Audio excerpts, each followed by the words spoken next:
Who do you think is a bigger threat to your title? Do you think it's more Hadi Sampson or a guy like Nick Walker? Who do you think next year is going to, I mean, you're obviously thinking you're getting first next year. Who is going to be second? I think as of right now,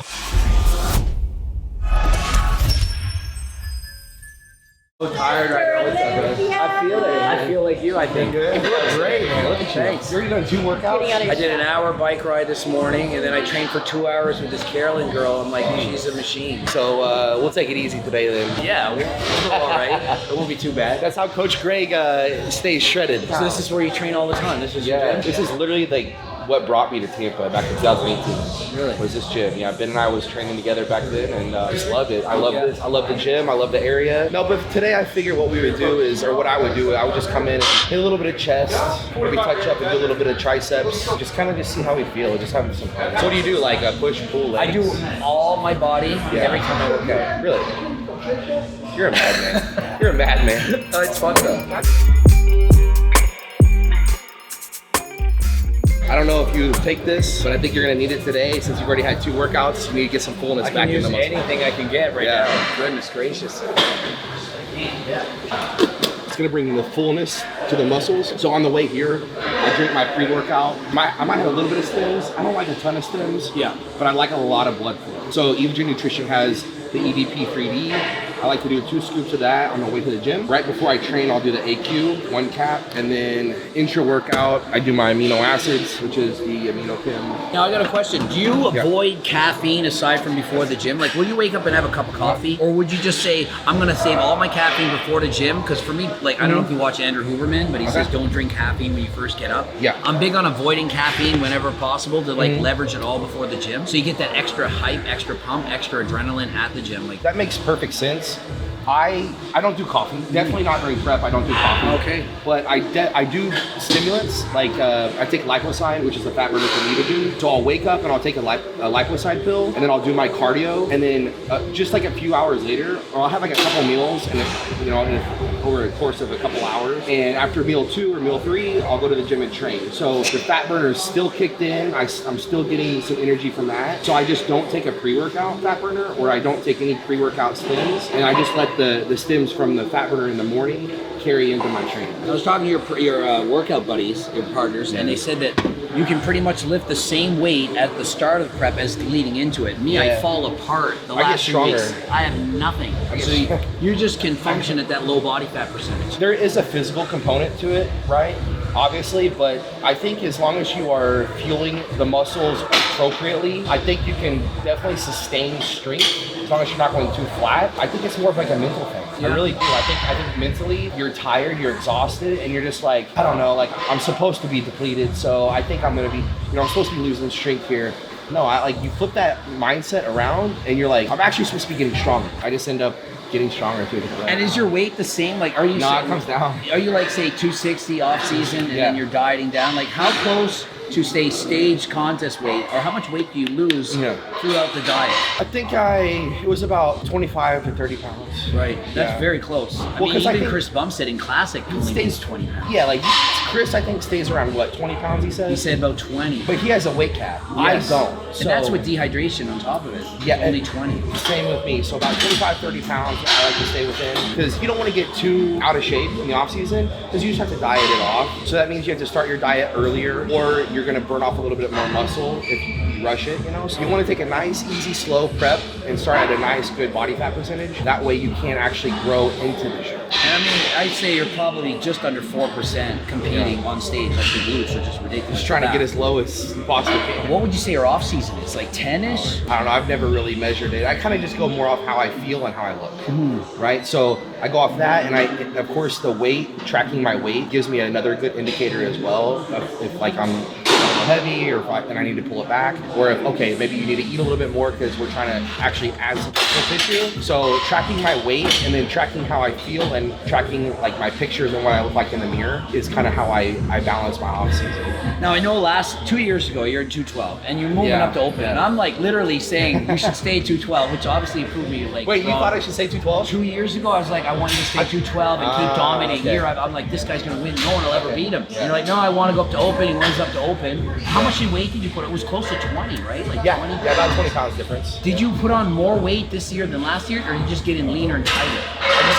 I put on more weight the first year, and then this year I just like refined it. I mean, I definitely put on more muscle tissue, but like I came down and like a little bit over like the same weight as I was. So like your stage weight last year, I mean, I don't know if you want to say it, what was your weight that last year versus this year? I can't even remember exactly what it was. I know I was heavier this year by like probably 5 or 6 pounds. Wow, that's a lot. I mean, But every like, year it gets harder to put on more muscle. Yeah, so 5 pounds, and it's quality muscle. Yeah, but like coming in, like I think better conditioning this year. I would say so. Yeah, better conditioning, so that adds a couple pounds.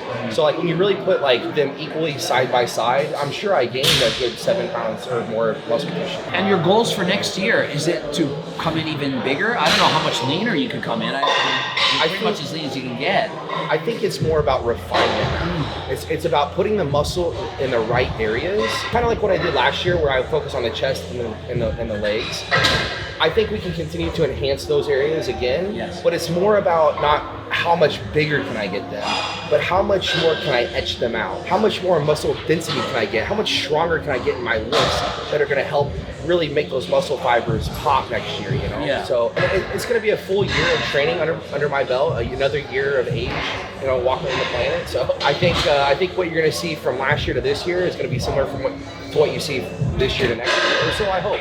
Now, leading into the show, like it's a month out, 4 weeks, 2 weeks, are you in your head thinking, I got this? Are you thinking, I think I'm, like, how confident are you that you're going to win? Yeah. Versus, like, after the morning, you're in the top 3 call out, you're switching all in the front. Yeah. Like, mentally, in your own head, like, are you thinking, I got this? Are you thinking it's close? Well, how do you personally feel? Well, I should tell you that, yes, I'm very confident and I got this, no, you know, putting in the work and I'm gonna go earn it.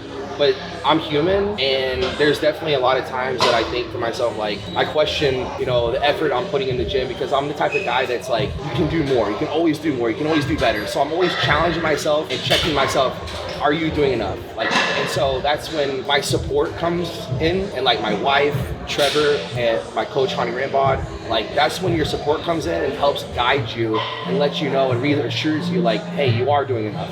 Or, you know, don't worry about what anybody else is doing, just continue to focus on yourself, you know? So I do a pretty good job, I think, of just focusing on myself, because I love this and I can't control what other people are doing. So I don't really think about that, and the placings are out of my control too. So I don't really get too worked up about the things I can't control. I just focus on me, and I just keep in mind all the time, like, how grateful that I am to get to do what I love every day. And if I become Mr. Olympia, that's the ultimate goal, and I'm giving absolutely everything to make that happen. That's what happened this year as a result. So I think mentality is so important. And I was telling Phil Heath, you know, because he had asked me, like, if I'm willing to get dirty, like, not get dirty in terms of like be a dirty sport, but like, am I able to go to a dark place to like draw that energy that I need? Well, I draw my energy from a positive place, just finding, you know, who I am and making sure I keep my mentality straight while it gets super hard and you're on that grind. I think it's super important. So like I said, like, staying grounded, staying grateful for getting to do what you love, and understanding that you have like great support around you is what I need to focus on for me to be my best. And I think that's what has created a champion mentality for me, rather than thinking that I'm here to beat my competition, which is what I'm here to do, don't get me wrong, but I don't think that that's like, or I know so that that's not my focus. My focus isn't, hey, I'm here to crush everybody's dreams. It's more like, I know that everybody out there is working hard and wants the same thing that I do. I just have to set the standard and be the standard of what it means to be Mr. Olympia, and I expect that out of myself every single day. Now, the last time I see a competition this close is like Jay Cutler and Ronnie Coleman battling out. Now I see it as the three of you with Hadi and Samson. So close. I personally think that this is good for you. If you had walked out with all straight first, dominating everyone in every pose, it's less exciting, because you know certain poses you're winning, certain poses they're winning. You clearly won. I saw this final scores and you're winning. In my opinion, you won like no problem. Like, everyone has a different opinion. So next year, you know you have to bring it, because these guys are close. Who do you think is a bigger threat to your title? Do you think it's more Hadi or Samson, or a guy like Nick Walker? Who do you think next year is going to, I mean, you're obviously thinking you're getting first next year. Who is going to be second? I think as of right now, Hadi is still the most challenging guy. And I don't know if that's because it's been my mindset this entire year as He was the previous reigning champion. We have a full year to see what happens. I know that the other guys are making strong improvements, but I just feel like me and Hadi have been so close the last 2 years that I feel like it's still probably me and him.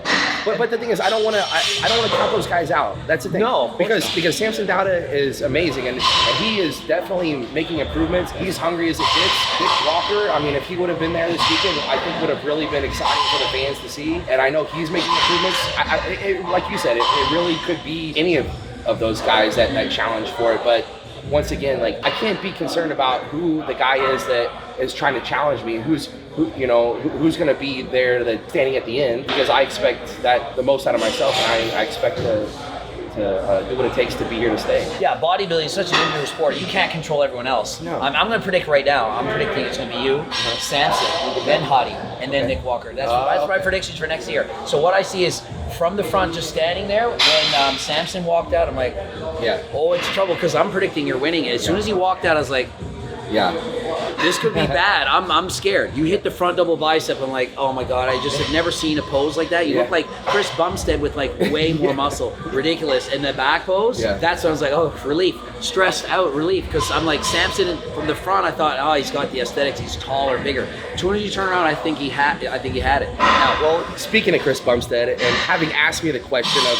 who might be challenging me next year, I mean, didn't he say at the gym the other day that maybe next year he'd be Chris is tempting to go open? I think he was joking, but I hope he's joking. I'm predicting that Chris retires. That's my personal prediction. He's got 5 Olympia titles. He wants to start a family. He has nothing left to prove. Every year he gets injured. And so that to me is the scariest part. Have you ever had a setback? Have you ever been injured where a hamstring tear like Nick Walker? Is that in your mind at all? I've had my fair share of things in the gym. You know, I come from a wrestling background, a sports background, so there's always that's involved. But like Nick Walker, I messaged him. I said, hey man, just keep your face strong. I'm praying for you. You're gonna bounce back so fast, man. Like, you're a warrior. I know he's doing all the right things to come back quickly.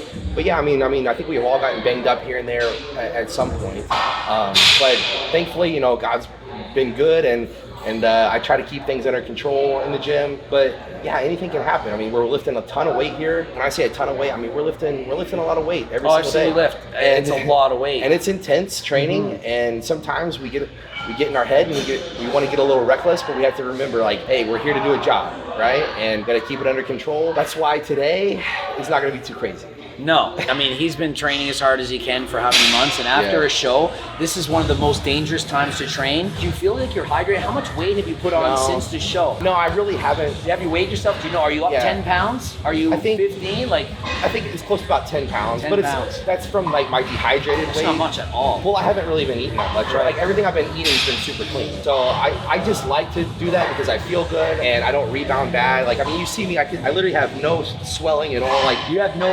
ankles. Like, I mean, my glutes are still, like, I feel like, honestly, like, I don't have much water that I'm holding right now. You're still looking great. Feel pretty. I got a question. Do you know who Larry Wheels is? Yeah, of course. Larry Wheels gained 53 pounds since the show. He weighed in at 232. Who weighed this weekend? Larry Wheels is up 53 pounds in 5 days. I'm not kidding. I'm not exaggerating. And he was up 35 pounds, and me and him, we did an interview before him. Like, you gotta stop the floodgates. He ate 20,000 calories a day after the show. He's rebounding. He says, I feel like that's what it's like to be a bodybuilder. I've gone through the weight gain. He ate 1,200 calories a day for 3 weeks. And so he went from 232 to 285. Is there anything you want to warn people about? Because, like, I don't think people understand how hard it is to control your diet after a show. Once you start eating, you've been at it for a while, but your first few shows, did you struggle with the post? Did you just rebound? Well, I'll answer that first. Yeah. Sure. In the beginning, when I first started competing, I didn't realize what a rebound was like for better or for worse. I had a bad relationship with food, and I had been dieting for a long time. I couldn't wait to get my hands on some pizza and cookies and just different, like, junk foods. I went just crazy with the food for days on end. I would binge. You know, I thought, I'm still doing my cardio, and then, you know, drinking water and all that just kind of, like, it just compounds, you know, day after day. And, like, 53 pounds, that is really not good. The problem here is, it's not about, okay, you've done all this work and now your physique is ruined necessarily. Like, you lost all that hard work. It's actually about your health. Exactly. And your blood pressure is going to go through the roof, and your kidneys are going to be affected. Those are the two main things, among many other things that could really be a problem, right? I'm quite concerned that 53 pounds is, he needs to, I don't know what You need to get a self check doing. to make sure. I am going to be doing a video on it. I've read the comments. I spoke to him about it. I'm like, you need to like get the weight down. But people who compete, you have to understand that there is a battle following the show. Like I tell people, the real diet, the hard diet starts the day after the show because you no longer have the eyes on the prize. And if you just let yourself go and gain 30, 40, 50 pounds, it is. I'll be honest, I enjoy the week after a show. Like, as a matter of fact, I probably should be eating a little bit more. Yeah. I kind of still feel like I'm in a little bit of a mental fog, if that makes sense. Yeah, absolutely. Because of the dehydration, Yeah. like the dehydrating, rehydrating, you have a little bit of brain fog, you're kind of floating on air. That's a normal feeling when you're finishing a show. But I would rather kind of feel like that slowly start to like, you know, implement the food and gain the weight back than to gain 50 pounds right away. Like that's just really can't do. And I'm not trying to like come at him and say, No, of course it's not. just like, I think it's important that people out there like not to do that. Like you're so much better off to just pretty much go back onto your normal bodybuilding diet, increase a little bit. So this is what I do, if people want to know. I know me, I avoid sweets at all costs. As soon as I take a bite of sweets, like sugary anything, my cravings go through the roof. So if somebody offers me, hey, do you want a cookie? Or hey, we're at Cheesecake Factory, you want to eat some cheesecake? I'm good. No, thank you. And I just avoid it at all costs. Now, that being said, also carbohydrates, any type of carbohydrate, I try to limit. So I try to actually, I've already carved up for several days into the show. I have plenty of glycogen stored. Really what I need to do is limit the carbohydrates and increase the fats. And actually, if I can do it, I like to decrease the amount of meals that I eat in a day. So I'll eat maybe like 4 meals, like 3 or 4 meals that have a lot higher fats, moderate carbs, and moderate protein. Every gram of carbs stores 3 grams of water, so your glycogen's topped off, you gain 10 pounds, then you start eating more carbs, more solubles, more water, you keep gaining more weight, and your body can't get that balance because it's used to being dehydrated, it's like starvation. Imagine this is where you're at, peaked at a show properly. You're fully loaded with glycogen. You've had tons of carbohydrates, but you've had no water, right? Now, in reverse, what you need to do is hydrate, which again, you're fully loaded with carbohydrates. And then you wanna go and have a cheat meal and add more carbohydrates to the mix and more calories along with the water. That's why people gain 25, 30, 35, 53 pounds. I know, I've never heard of 50, I've seen in the 40s. That scares me. Like that really actually scares me for his health. It is. 20,000 calories in one day, 3,500 calories in a pound of fat. That's like 5. Do you know what he's gonna do about that? Like, yeah, I won't talk about it. But okay. Yeah, I do know. He's got it worked out now. I think so. But like it is. That's concerning. A lot of strain. Yeah. Yeah. I mean, he flexed his leg. I couldn't see any difference. I bet he in muscle. feels like the Michelin Man, like pressing on his, like felt like he was in pain to walk. Like it is. Yeah. He made a video on it. You'll have to watch it. He's got his stomach's out. He's like, I feel so bad. He's just showing the shocking. But he was kind of like, this is part of bodybuilding. It's not. It's not part of bodybuilding. It doesn't have to be. Next time on Coach Greg. I just learned how to walk. I just trip on back.